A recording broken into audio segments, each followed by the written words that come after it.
Et je vous dis ça comme ça, mais je suis sûr que vous allez être surpris par ce que je vais dire dans cette vidéo. Bienvenue chez le gros parleur de l'action et du ciné d'auteur. Bonjour à vous les cinéphiles et bienvenue dans cette critique poussiéreuse. Aujourd'hui on va parler d'un film de 2012, c'est pas si vieux que ça, un film qui en français s'appelle Protection rapprochée et de son titre original Safe House. Et moi j'ai toujours appelé Safe House, donc peut-être pour ça que personne ne comprend quand j'en parle. Donc Safe House réalisé par Daniel Espinosa, celui qui réalisera des années plus tard un certain Life, Origine Inconnue, qui je sais est un film qui plaît généralement pas mal aux cinéphiles que nous sommes. Avec dans le rôle principal de ce film, donc nous avons Ryan Reynolds et un certain Denzel Washington, donc Ryan Reynolds qui remplira avec le réalisateur justement dans Live Origine Inconnue.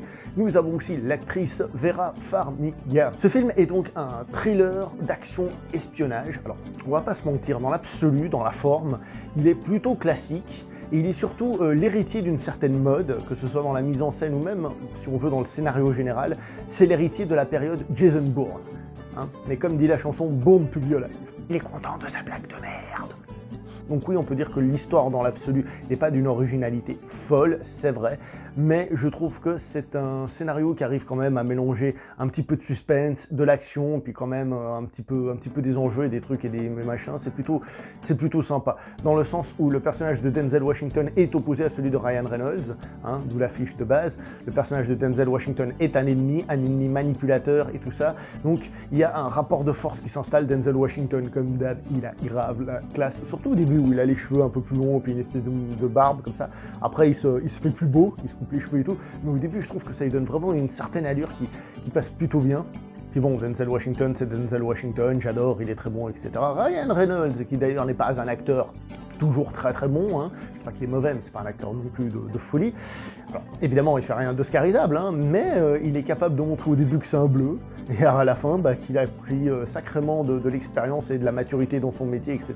Et ça se voit peu à peu, il arrive à montrer de la souffrance et tout, donc je trouve que pour ce genre de film, en tout cas, il est très très bon. Vera Farmiga aussi, d'ailleurs, se débrouille très bien, je trouve. Elle n'a pas non plus un rôle qui sort de l'ordinaire, mais elle doit avoir une certaine présence pour faire quelqu'un qui dirige les opérations, puis elle le fait très bien. Il n'y a pas... Voilà quoi, c'est très bien, puis c'est tout, puis voilà. Niveau mise en scène, je vous ai dit qu'on était aussi chez Jason Bourne, et c'est pas pour rien, il y a qu'à voir au tout début, on a une scène à la CIA, où on a, vous savez, ces espèces de salles où tout le monde est sur un ordinateur, où il y a un chef en train de diriger, mettez-moi cette caméra, machin, un truc bidule, toi, trouve-moi des infos, truc bidule.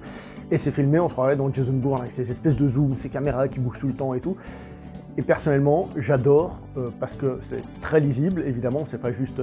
mais surtout, ça arrive à vachement dynamiser ce genre de scène. Je trouve que ce genre de scènes, qui sont finalement que des scènes de dialogue, arrivent à devenir des scènes d'action, parce qu'elles sont filmées comme une scène d'action d'une certaine manière.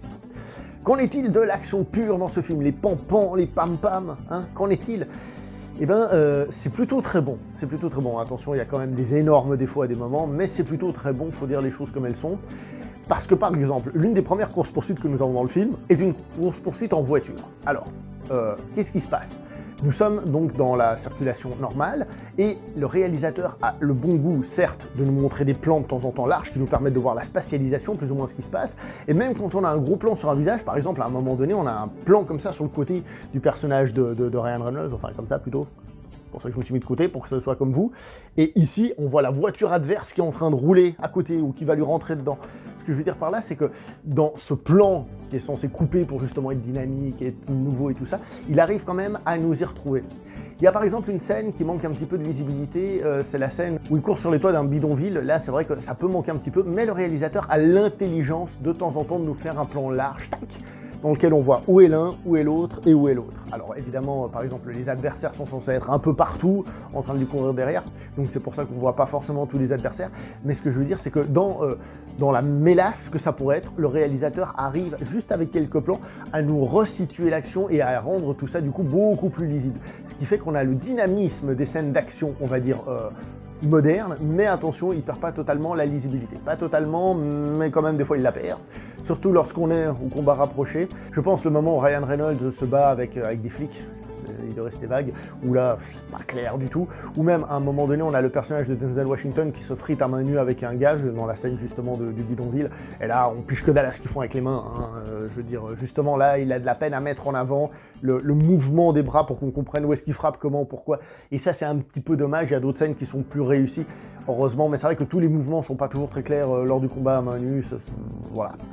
Le rythme du film, alors évidemment on a une intro et ensuite ça y va tambour battant, après bon il y a un moment un peu plus calme, je vais pas dire que c'est que le film il a un ventre mou et tout, non, c'est juste que c'est pas un non-stop action, je trouve ça dommage, ça aurait été vachement plus cool, mais bon il a un moment un peu plus calme, un peu d'émotion, un peu de machin avant de repartir, et j'aurais aimé qu'il y ait un petit peu plus d'action, un petit peu plus suivi, un petit peu plus soutenu, ça aurait rendu ce film encore vraiment plus cool parce que le début est vraiment excellent.